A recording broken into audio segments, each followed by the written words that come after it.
Hermanos, tampoco queremos que ignoréis qué ocurrirá con los que ya han muerto, ni que os entristezcáis como los que no tienen esperanza. Porque si creemos que Jesús murió y resucitó, así también Dios llevará consigo a los que murieron en Jesús. Y, de acuerdo a la enseñanza del Señor, os decimos esto, que nosotros que vivimos, los que habremos quedado hasta la venida del Señor, no nos adelantaremos a los que murieron, porque el Señor mismo descenderá del cielo con voz de mando, con voz de arcángel y con trompeta de Dios, y los muertos en Cristo resucitarán primero. Luego nosotros, los que vivimos, los que hayamos quedado, seremos arrebatados juntamente con ellos para recibir al Señor en las nubes, y así estaremos siempre con el Señor. Por tanto, animaos unos a otros con estas palabras. La verdad que es una bendición poder escuchar a Domingo dirigiendo un culto de oración, como con 82 años pues sigue dispuesto a servir al Señor con sus capacidades, con sus dones, y también ha sido una bendición escuchar en esta tarde a Sara y a Pablo. Es una alegría volvernos a ver y a encontrar en este contexto de los jueves.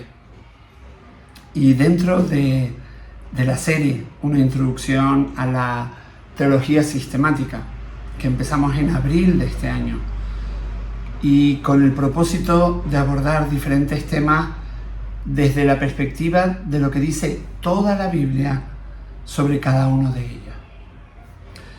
Y comenzamos abordando el tema de los ángeles, seguimos con el tema de la lucha espiritual, contestando la pregunta que deberíamos de saber los creyentes acerca de Satanás y de los demonios. Y hoy vamos a comenzar el tema de la muerte y el estado intermedio. Y respondiendo preguntas como ¿cuál es el propósito de la muerte en la vida cristiana? ¿O qué le sucede a nuestros cuerpos y almas cuando morimos? Porque desde la perspectiva de lo que somos en Cristo, debemos de considerar la muerte, el saber por qué morimos. También es importante saber cómo mirar nuestra propia muerte y la muerte de otros. Y en último lugar, debemos preguntarnos lo que nos sucede entre el tiempo en que morimos y el tiempo en que Cristo vuelve para darnos nuestros cuerpos nuevos de resurrección. Y precisamente estos son los 3 puntos que vamos a tratar en este tema. El primero, ¿por qué mueren los creyentes? El segundo, ¿qué debemos pensar de nuestra muerte y la muerte de otros? Y el tercero, ¿qué sucede cuando las personas mueren? Y estos 3 puntos los vamos a ver a lo largo pues, de diferentes sesiones. Y empezamos, como es lógico, por el primer punto. ¿Por qué mueren los creyentes? Y es una buena pregunta, que aunque puede parecer obvia, no lo es. Para responderla vamos a tratar de explicar pues, los siguientes aspectos. El primero es que la muerte no es castigo, no es un castigo para los creyentes. El segundo es que la muerte es el resultado final de vivir pues, en un mundo caído. El tercero es que Dios usa la experiencia de la muerte para completar nuestra santificación. El cuarto punto es que nuestra experiencia de la muerte completa nuestra unión con Cristo. Y en quinto lugar, nuestra obediencia a Dios es más importante que preservar nuestras vidas. Y nuestro primer aspecto a entender de por qué mueren los creyentes es que la muerte no es castigo para los creyentes. Pablo nos dice claramente que ya no hay ninguna condenación para los que están unidos a Cristo Jesús. Romanos 8:1. Toda la pena, la paga por nuestros pecados ya ha sido pagada. Por consiguiente, aunque sabemos que los creyentes mueren, pues no debemos de ver la muerte de los creyentes como un castigo de parte de Dios, o por decirlo de otra manera, el resultado de una pena que se nos aplica por nuestros pecados. Es cierto que la pena del pecado es la muerte, pero esa pena ya no se aplica a nosotros. No en términos de muerte física, ni en términos de muerte espiritual o separación de Dios. Todo esto ha sido pagado por Cristo. Por consiguiente, debe haber otra razón diferente del castigo por nuestros pecados, que vamos a tratar de entender en los siguientes puntos. Pues el segundo aspecto nos va a ayudar a entender mejor por qué mueren los creyentes. Y este es que la muerte es el resultado final de vivir en un mundo caído. En su gran sabiduría, Dios decidió no aplicarnos de una vez todos los beneficios de su obra redentora en Cristo. Más bien, pues escogió aplicarnos los beneficios de la salvación de forma gradual con el tiempo. Y del mismo modo, ha escogido no quitar todo el mal del mundo de forma inmediata, sino esperar hasta el juicio final y el establecimiento del nuevo cielo y la nueva tierra. Y todavía vivimos en un mundo caído en este momento. Creo que es fácil poderlo observar, poderlo ser consciente de esta realidad. Y nuestra experiencia de la salvación todavía es incompleta. El último aspecto del mundo caído que será quitado será la muerte. Pablo nos dice, por ejemplo, en 1 Corintios 15, 24 al 26, y te animo a que puedas abrir la Biblia y leerlo conmigo. Dice, después de eso vendrá el fin, cuando Él entregará el reino a Dios, el Padre, luego de destruir a todo gobernante y poder y toda autoridad. Pues Cristo tiene que reinar hasta que humille a todos sus enemigos debajo de sus pies. Y el último enemigo que será destruido es la muerte. Y también podemos leer en cuanto a cuando Cristo vuelva, en 1 Corintios 15, 54 al 55, lo siguiente.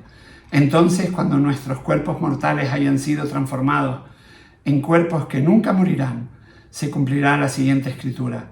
La muerte es devorada en victoria. Oh muerte, ¿dónde está tu victoria? Oh muerte, ¿dónde está tu aguijón?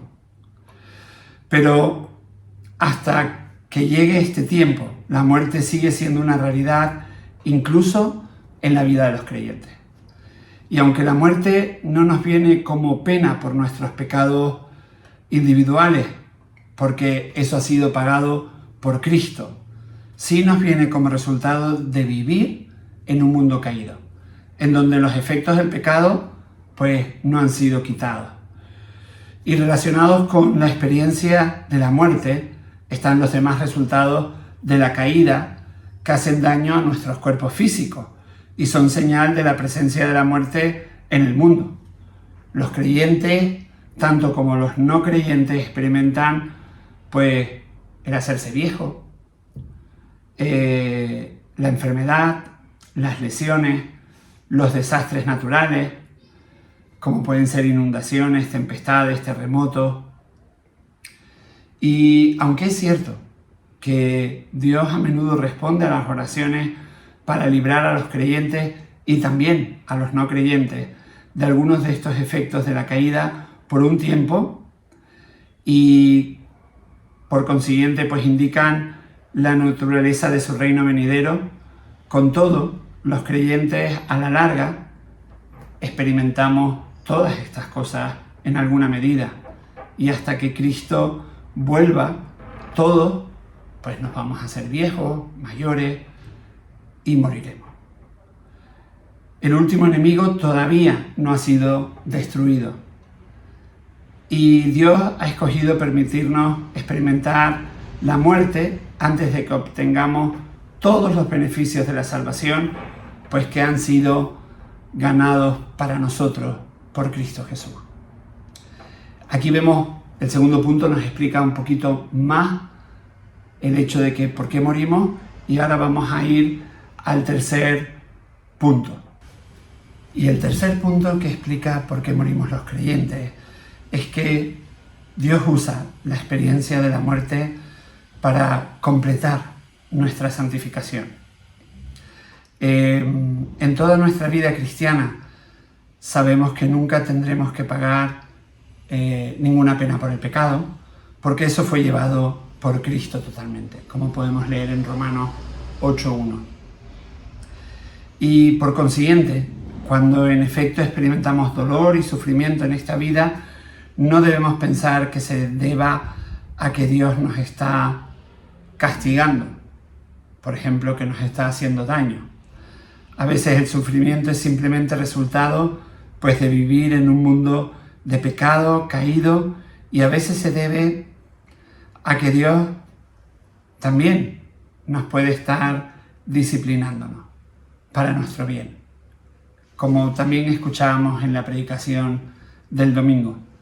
Pero en todo caso se nos asegura en Romanos 8:28 que Dios dispone todas las cosas para el bien de quienes lo aman y los que han sido llamados de acuerdo con su propósito. El propósito positivo de la disciplina de Dios es claro y lo encontramos, por ejemplo, en Hebreos 12, en los versículos 6 y 10 al 11. Y ahí leemos: el Señor disciplina a los que ama. Dios lo hace para nuestro bien, a fin de que participemos de su santidad. Ciertamente, ninguna disciplina en el momento de recibirla parece agradable, sino más bien penosa. Sin embargo, después produce una cosecha de justicia y paz para quienes han sido entrenados por ella.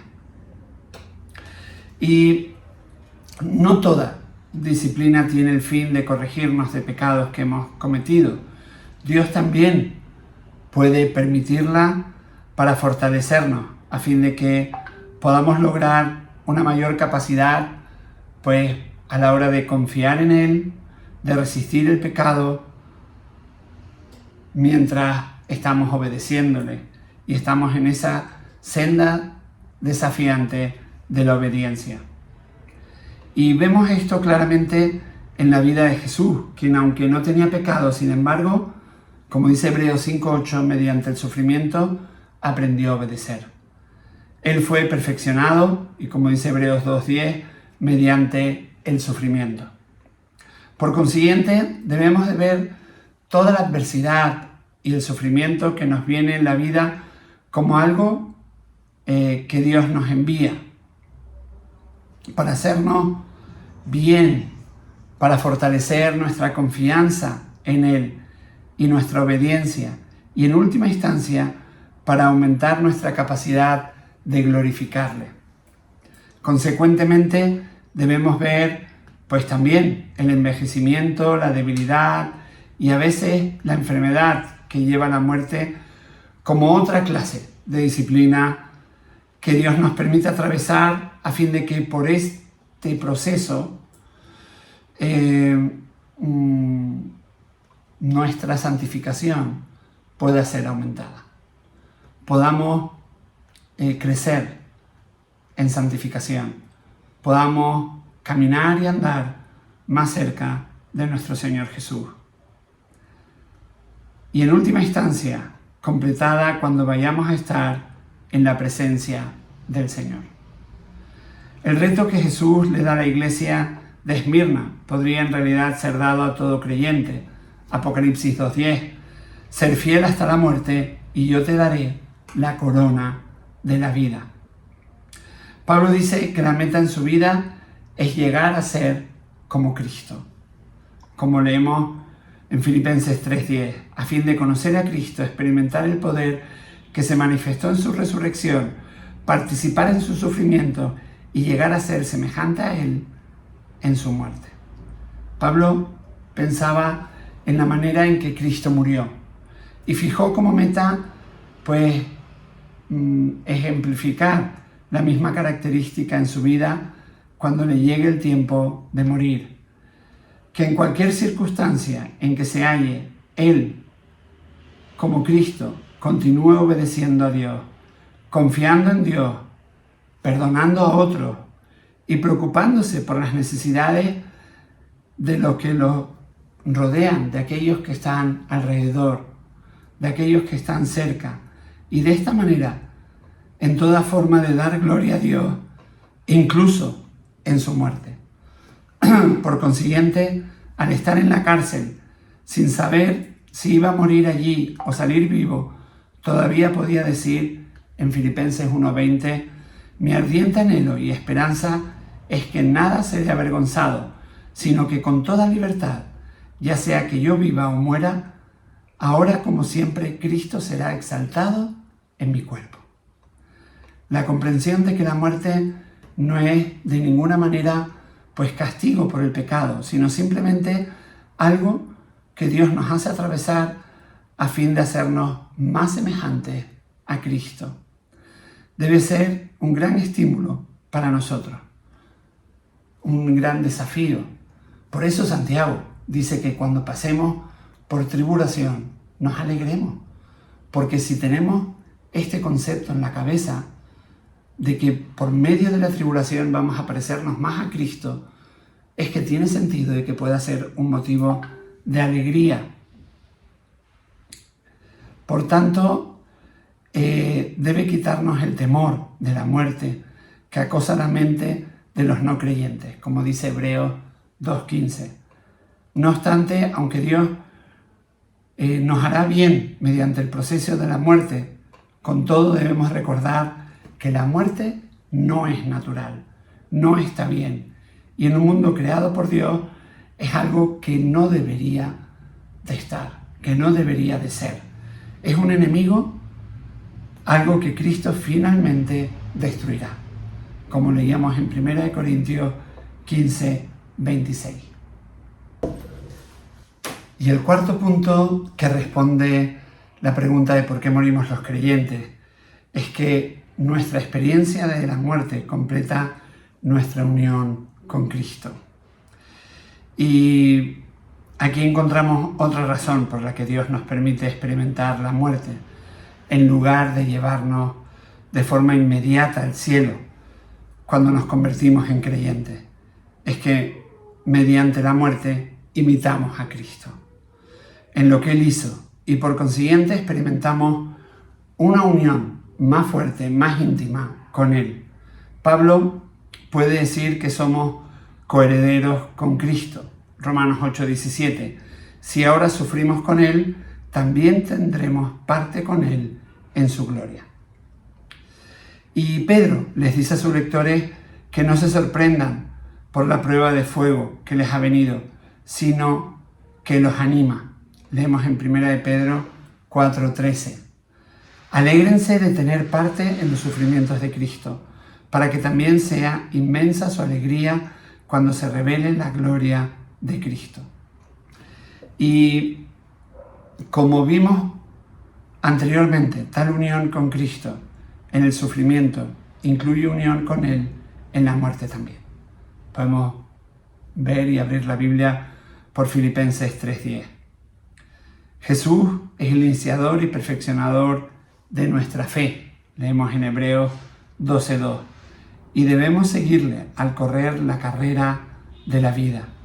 Pedro escribe, Cristo sufrió por ustedes, dándoles ejemplo para que sigan sus pasos. Leemos en 1 de Pedro 2:21.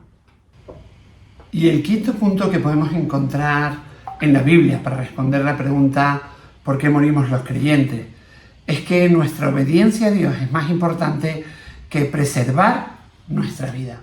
Suena fuerte, ¿verdad?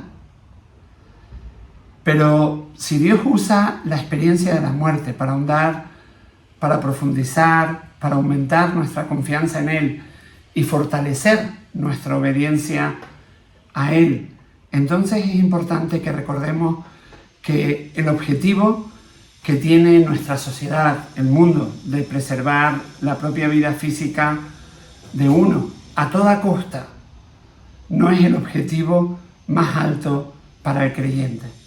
La obediencia a Dios y fidelidad a Él en toda circunstancia es mucho más importante. Por eso Pablo pudo decir, Por el nombre del Señor Jesús estoy dispuesto no solo a ser atado, sino también a morir en Jerusalén.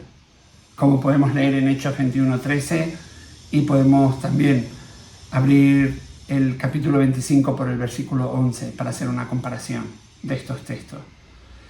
Es por eso que también porque tenía esa convicción, le pudo decir a los ancianos de Éfeso: considero que mi vida carece de valor para mí mismo, con tal de que termine mi carrera y lleve a cabo el servicio que me ha encomendado el Señor Jesús, que es el de dar testimonio del Evangelio de la gracia de Dios. Leemos en Hechos 20:24. Y fue precisamente esa convicción de que la obediencia a Dios es mucho más importante que la preservación de la vida, lo que le dio a Pablo el valor para volver a Listra, después de haber sido apedreado y dado casi por muerto. Y poco después volvió, como podemos leer en el libro de Hechos 14, versículos 20 al 22.